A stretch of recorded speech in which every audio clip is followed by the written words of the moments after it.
Hi යාළුවනේ, කොහොමද ඔයාලට? ඔන්න අද මම ඔයාලට වීඩියෝ එකක් අරගෙන ආවා.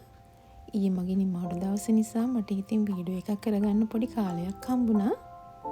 ඉතින් බලන්නකො කොහොමද කියලා. මේ මාසෙත් පටන් ගත්තා. ඒ වුණාට අපිට සීතල නම් තාම ඉවර නැහැ. අද සෑහෙන සීතල දවසක්. ඒ වගේම එළියේ ගොඩාක් හුළං.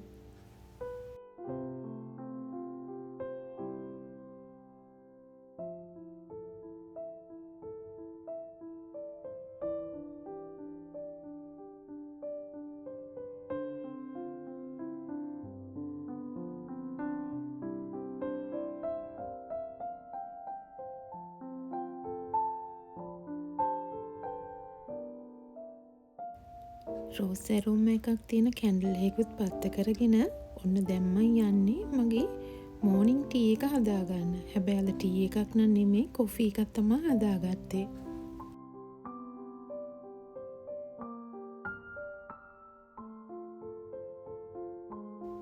මේ කොෆි එකට පුරුදු වුණාට පස්සේ ඒක අත්හැර ගන්න බැරි තරම් ටී එකට වැඩිය කොෆි එකට පුරුදු වුණාම හරි අමාරුයි. ඒක අනිවාර්යයෙන්ම උදේට ඕන කරනවා.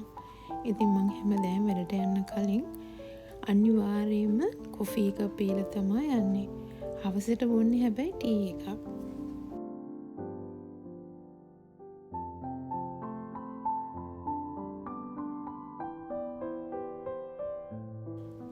දැන් ඉතින් ඇන්ටි මට කපලා දුන්න මල් ටිකයි කඩෙන් මං ගෙනාපු මල් ටිකකුයි දාලා ඉතින් ඔන්න මං පුංචි වාස් එකක් හදාගත්තා. ඉඳලා හිටලා ඉතින් මෙහෙම කරනවා වෙලාවක් හම්බුනාම.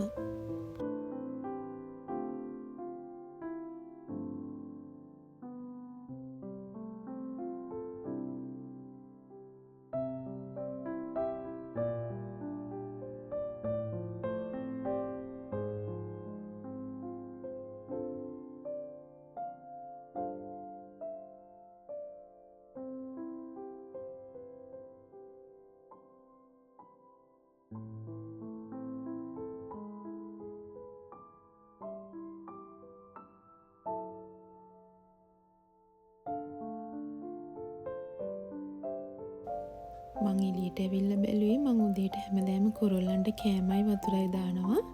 ඉතින් එයාලා ඒක කාලාද කියලා බලන්න ආවේ. ඉතින් කාලාද එහෙම නැත්නම් මේක හුළඟට ගිහිල්ලාද කියලා මන් දන්නේ නැහැ. ඉතින් මම මේක උනාට අයින් කරලා අද දැම්මේ නැහැ. මොකද මේ අද හුළං බැරි නිසා මේ කෑම දැම්මට හරියන්නේ නැහැ. මේ ප්ලේට් එකත් විසික් වෙන සයිස් එකට හුළං වැඩි. ඉතින් මම ඒක ඇතුළට ගත්තා.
අද ඉතින් ඔන්න බුද්ධ පූජාව තියන්න පුළුවන් වුණා මට.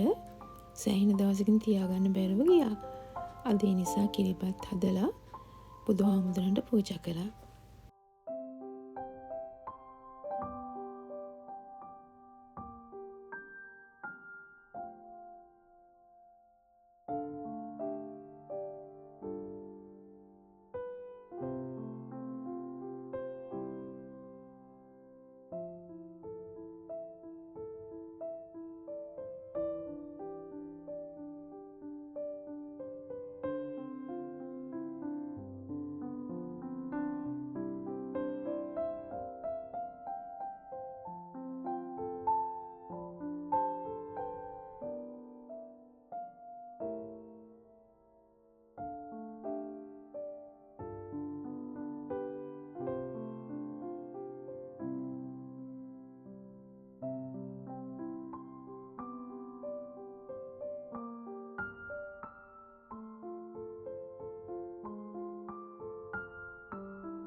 බුද්ධ පූජාව තියලා බුදුන් වැඳට පස්සේ මම ගියා එළියට. මොකද අද මට ඕන වුණා ඇට වර්ග වගේක් ගන්න. මල් ළඟ තියෙන ඒවා මේ පරණ නිසා අලුතෙන් දැන් මට මේ අවුරුද්ද හිටවන්න ඇට නැති නිසා මම මේ එළවලු ඇට වගේක් ගන්න තමයි යන්නේ.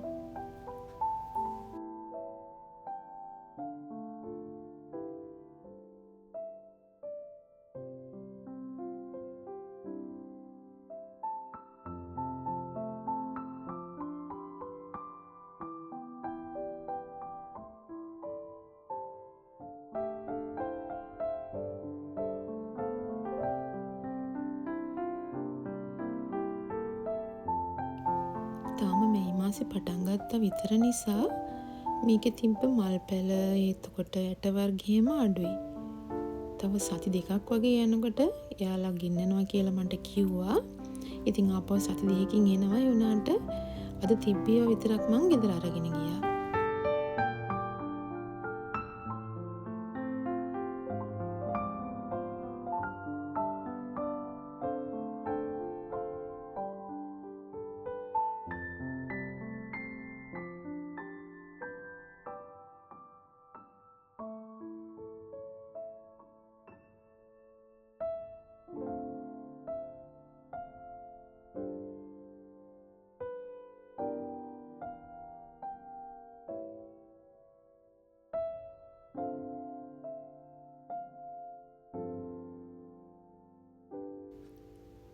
ඉතින් ඒ වැඩ ටික ඉවර කරගෙන එන ගමන් මං ගියා මේ පාර වගා කරන වත්ත බලන්න. ඒ වගේ මේකේ ඇග්‍රීමන්ට් එක ගහන්න ඕන නිසා. ඉතින් එතන හිටපු ඇන්ටි මම ෆොටෝ ගන්නවා දැකලා මට මේ මල් ටිකක් දුන්නා කඩාගෙන ගෙදර යන්න කියලා. මාරම සුවඳ මල් වගේක් හරිම ලස්සනයි ඒ වගේම.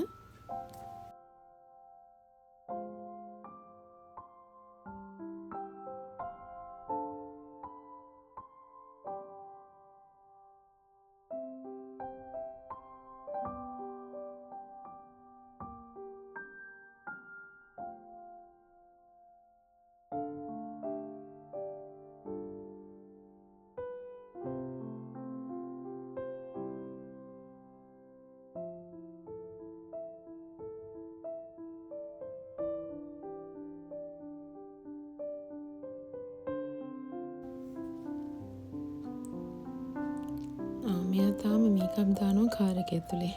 හැමදාම එහෙම තමයි.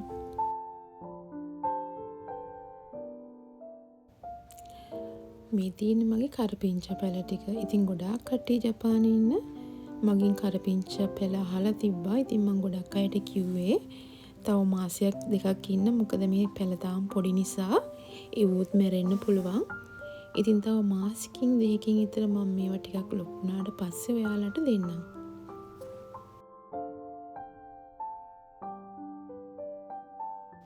ඉතින් මං අරගෙන ආපු ඇටයි ගෙදර තිබ්බ ඇටයි දැන් මේ හිටවන්නයි යන්නේ. අද හිටුවේ නැත්තම් කල්මදි වෙනවා. මොකද දැන් මේ මාසේ පටන් ගත්ත නිසා සාමාන්‍යයෙන් අප්‍රේල් අග වගේ වෙනකොට මේ ඇට හිටවන්න ගන්න ඕනේ. ඉතින් මට වෙලාවක් හම්බුන්නේ නැහැ. ඒක නිසා ඉතින් ඔන්න අද ටක් ගාලා ඒ ඇට ටික පැල කරගන්නයි මේ යන්නේ. හිටව ගන්නයි යන්නේ. ඔයාලට මේ පේන්නේ මේ වර්ග තුනක් මං හිටෙව්වා. මේ ඇට හිටෙව්වා. ඒ කියන්නේ පොළොම් මෑ එක, රතු මෑ එක, ඒ වගේම කොළ එක. හැම අවුරුද්දෙම මේ කොළ මෑ එක නම් හොඳටම එනවා. ඒ වෙනතට පොළොම් මෑ එකයි රතු මෑ එකයි මේ එච්චරටම එන්නේ නැහැ. පොළොම් මෑ එක විතරක් එකපාරක් ඇවිල්ලා තියෙනවා. ඒක ටිකක් හදාගන්න අමාරුයි. මම හිතන්නේ ජපානයේ ටෙම්පරේචර් එක ඒකට ගැලපෙන්නේ නැහැ වගේ. එතකොට මේ තියෙන නිවිති රතු නිවිති එක කංකුම් එතකොට වැල් පෙනෙල ඒ ටිකත් හිටව ගන්න ඕනේ.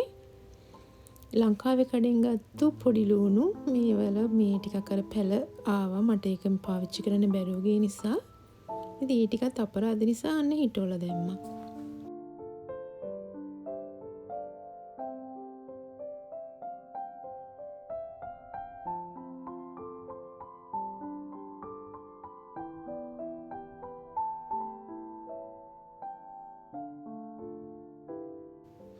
ඉතින් එළියේ නිකම්ම තිබ්බොත් මේ ඇට හිට මේ පෙළවෙන්නේ නැහැ.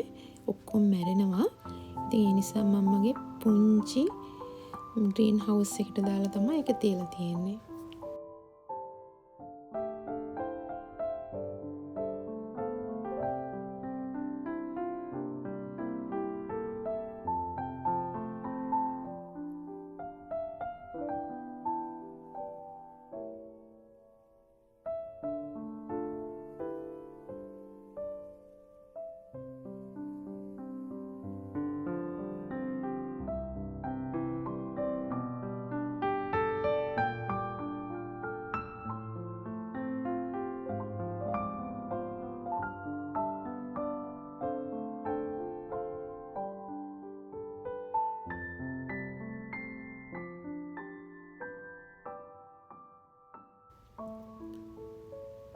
ඔන්න ඉතින් දැන් තමයි මගේ ආසම වැඩේ වෙන්නේ. ඒ කියන්නේ උයන එක. ස්වීට්ස් වර්ග හදන්න, කෑම වර්ග ඕන එකක් හදන්න මම මාර විදියට ආසයි. කියන්නේ හැමදේම හොඳට පුළුවන් කියලා එකක් නෙමෙයි. හදලා බලන්න ආසයි ඕන එකක්. ඉතින් අද මම මේ හදන්නේ ජැපනීස් පෑන්කේක් එකක්. ඒක හරිම සොෆ්ට්. ටිකක් ඉතින් හදාගන්න වෙලා යනවා. ඒ වුණාට හරීම රසම කෑමක් මේක. ඔයාලා ඕන කෙනෙක්ට හදන්න පුළුවන්. ගෙදර පොඩි අය ඉන්නවා නම් පුළුවන් නම් හදලා දෙන්න. හරිම රසයි මේක.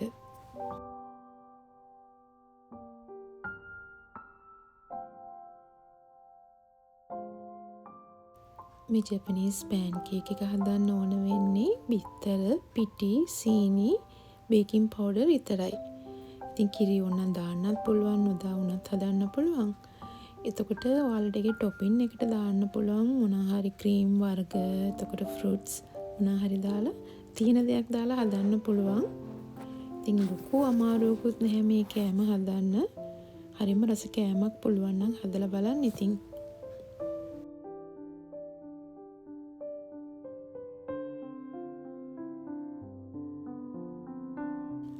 ඉස්සර වීඩියෝස් කරේ නැති වුණාට වෙලා තියෙන හැම වෙලාවකම වගේ මම මේ වගේ මොනවා හරි කෑමක් හදලා බලනවා. ඒ කියන්නේ ස්වීට්ස් වෙන්න පුළුවන්, බත් වර්ග වෙන්න පුළුවන්. ඕන එකක් මම සාමාන්‍යයෙන් හදලා බලනවා. ගොඩාක් ආසයි මේ වැඩේට මම මහන වැඩේට වගේම මේ කෑම හදන එකටත් හරිම ආසයි. ඒකට වගා කරන්නත් ගොඩක් ආසයි. ඉතින් නමුත් මම වැඩට යන්න ගත්තට පස්සේ ඉතින් මට වෙලා නැහැ. වීඩියෝ කරේ නැති වුණාට ඒ වුණාට මම සාමාන්‍යයෙන් ගෙදර කෑම වර්ග හදනවා.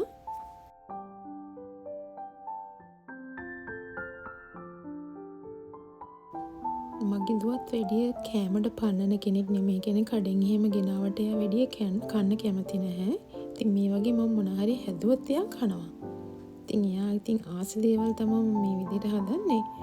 මොකද කඩෙන් කොහොමද එයා කන්න කැමති නැහැ.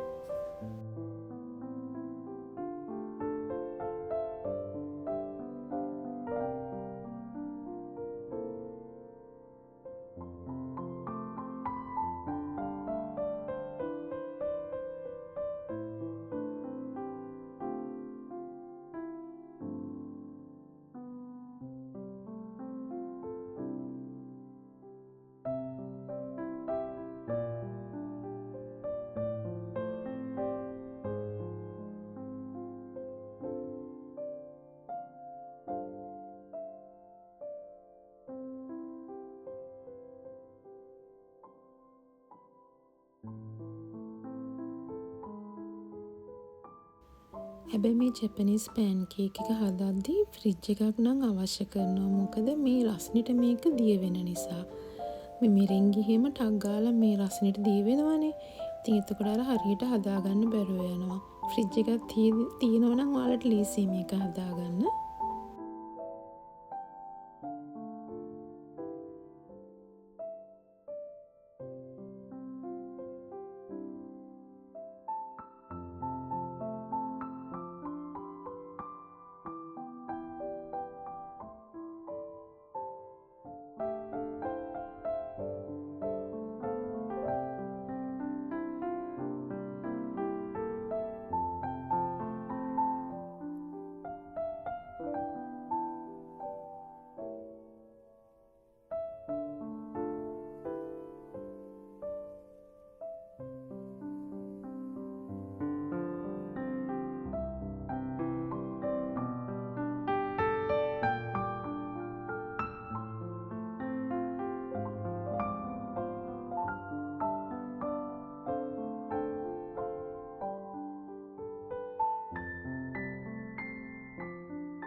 මම ඉතින් අද මේ පෑන් කේක් 7ක් හදාගත්තා. අපි දෙන්න තුන කාලා, ඒ කියන්නේ සෑහෙන්න කෑවා. ඊටු එක මං ඊළඟ දවසේ වැඩට යන නිසා ඒකට ගෙනියන්න තියාගත්තා.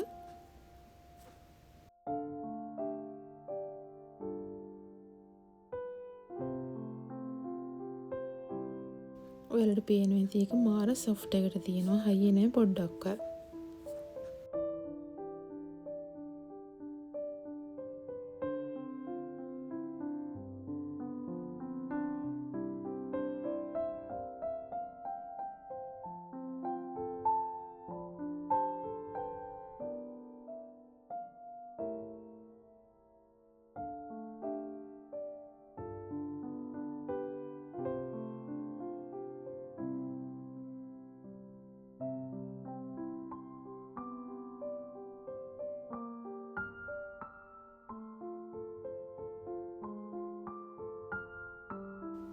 මම මේ ෆ්‍රෙෂ් ක්‍රීම් එක නම් උදේ හදාගත්තේ. මම ඒකේ වීඩියෝස් මොකද ගත්තේ නැහැ. ඒකත් ෆ්‍රිජ් එකේ දාලා තියලා තිබ්බා. ඉතින් මේ විදිහට ඔයාලට හදාගන්න පුළුවන් මොන හරි කැමති පළතුරක්, අඹ හරි එහෙම නැත්නම් දොඩම් ඒ වගේ ඕන එකක් දාලා මේක හදාගන්න පුළුවන්. එකෙන් ටොපින් එකට.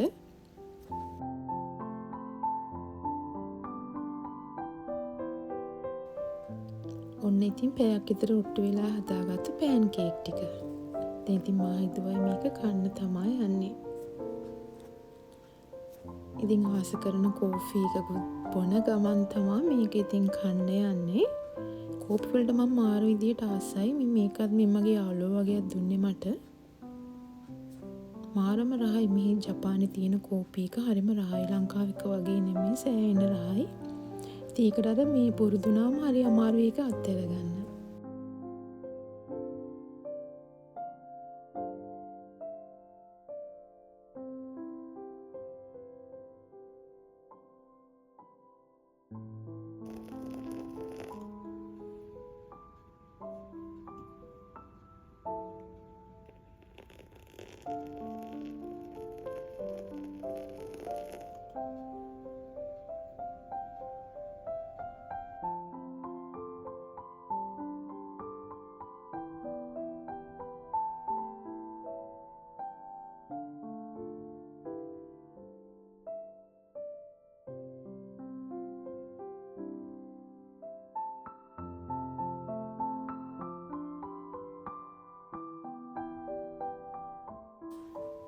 අර හදාගත්ත ෆ්‍රෙෂ් ක්‍රීම් එකෙන් ටිකකුත් දාගත්තා. මේ විදිහට මේ රෙස්ටොරන්ට් එක කියන්නේ කැෆෙටේරියා වල අනිවාර්යයෙන්ම මේ විදිහට තියෙනවා.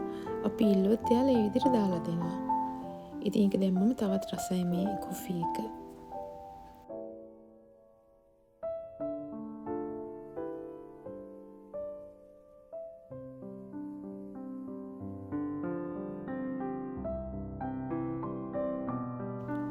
ඉතින් ඔන්න ඔය විදිහට තමයි අපේ හවස්වරු රසවත් විදිහට ගෙවුනේ.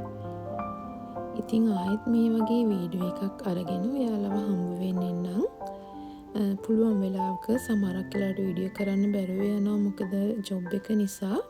ඉතින් පුළුවන් විදිහට වීඩියෝ එකක් කරගෙන එන්නම් ආපහු. ඉතින් ඒ වෙනකන් ඔයාලා පරිස්සමෙන් ඉන්න. හැමෝටම බුදු සරණයි. වීඩියෝ එක බැලුවට ගොඩාක් ස්තුතියි.